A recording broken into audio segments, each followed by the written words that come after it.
A bus driver narrowly escapes a crash into a Bowie home. Good evening. This is CTV News. I'm Patricia Vallone. And I'm Rochelle Metzger. Thank you for joining us tonight. Well, a school bus driver leaves the roadway, drives through a front lawn, and ultimately crashes into a tree and two parked cars. Luckily, there were no injuries. CTV Sonia Srivastava spoke with the very shaken-up homeowner in Bowie. She has the story.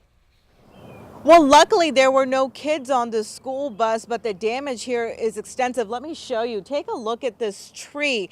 Now, this was actually underneath the school bus as it crashed through this front yard and rammed into this SUV. This was the scene outside Diane Schreiber's house on Nighthawk Lane in Bowie this morning. I thought it was like a garbage truck tipping over, it sounded like. And I was like, Mom, there's a school bus in the yard. And she's like, what? There's a school bus in the yard. Yes, a school bus. According to police, around 7 a.m., a bus driver had a medical emergency and left the roadway. She came in through my neighbor's yard and hit the mailbox there first, and then evidently came straight up into my yard. And thank God that, didn't hit my house and just hit the vehicles and knocked over my tree. I said, why did this take place? And she said something about a distraction. That's all she said, distraction. Schreiber showed us these pictures she took from her camera. You can see the bus knock over a tree in the front yard and crash into the two vehicles. She must have been going awful fast to push it 3 feet into another vehicle and floor this bush. Hours after the incident, a group of school bus drivers drove past the scene to see the damage for themselves. Pieces of debris are littered across Schreiber and her neighbor's yard, including this mangled mailbox and a tiny broken mirror. Well, pretty crazy story here, but the good thing is that the homeowner is okay, so is her son. There were no kids on the school bus, and we're told that the bus driver is also expected to be okay. So as you look at the damage here, this situation could have been a lot worse. In Bowie, I'm Sonia Srivastava. Back to you in the studio.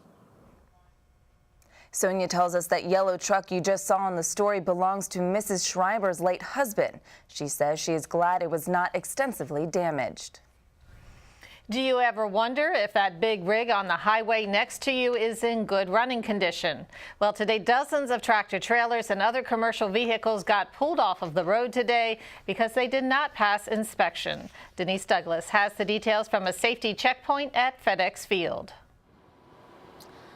I'm here at the road check at FedEx Field, and let me point out, it's not only being done here, but all across North America. I'm going to show you some of the trucks behind me.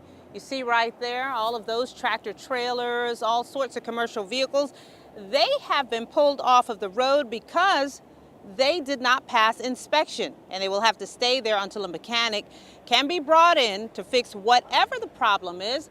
The drivers could also face a fine depending on what the inspector decides. Now, the state police and other agencies have organized this effort and say it's all about safety on the roads, not only for those drivers, but for you and me. Inspectors are checking from the brakes to under the hood of these tractor trailers and other vehicles. They're also making sure that the drivers are well rested, have the proper licensing and other paperwork to be behind the wheel. We're checking drivers for their credentials, make sure they're qualified, make sure they're fit. As far as we can tell, they're not sleeping, they're not intoxicated or anything like that. They're not driving too many hours. We're checking all that.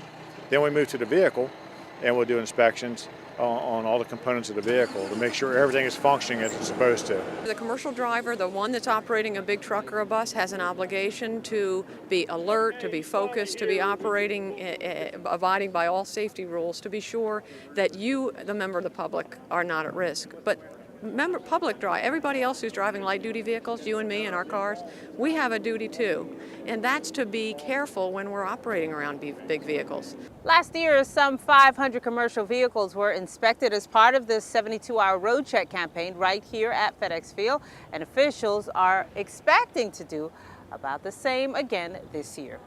I'm Denise Douglas, CTV News.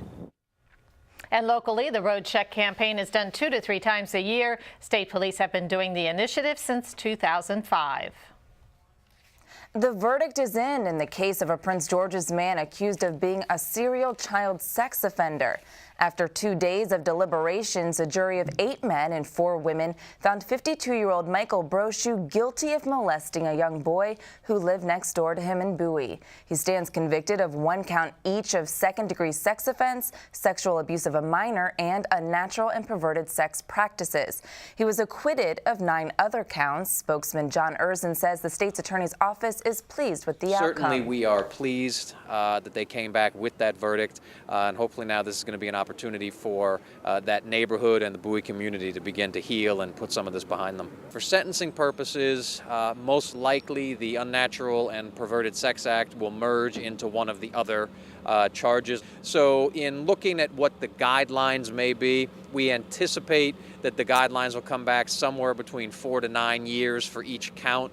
So when the Unnatural and Perverted Sex Act merges, you're looking at probably a maximum of 18 years. And that's not necessarily... Brochu's bond has been revoked. Sentencing is scheduled for August 2nd. He faces additional charges stemming from incidents involving 2 other young boys who lived on his street. The cases will be heard separately in trials scheduled for October 15th and November 20th. A scary morning for students at Glass Manor Elementary in Oxon Hill. Police say someone called and said there was an armed person on the grounds, but after an extensive search, nothing was found. The school was put on lockdown for a few hours in an abundance of caution. The stack of applications for new appointments to the Prince George's School Board is narrowing down. County Executive Vershawn Baker has already appointed Dr. Segun Eubanks to serve as the new board chair. There are now 2 slots left for Baker to fill and a 3rd that the County Council will decide on. A spokesperson with the administration tells CTV how the process is moving along. So for his picks, he has someone who had a high knowledge or expertise in education, someone who had high knowledge or expertise in business, finance, or higher education, and then someone who had a high expertise in management. So those particular categories are the categories the county executive is looking for. 160 applications, much more than the county executive or the staff thought we were going to receive. They've gone through that process, allowed an internal group to look at them, made up of a number of stakeholders from outside the community, and now the county executive is taking their recommendations, looking at the individuals, and making an assessment. The Baker administration hopes to have all appointees selected by July 1st. And you're watching CTV News. I'm Rochelle Metzger. And I'm Patricia Vallone.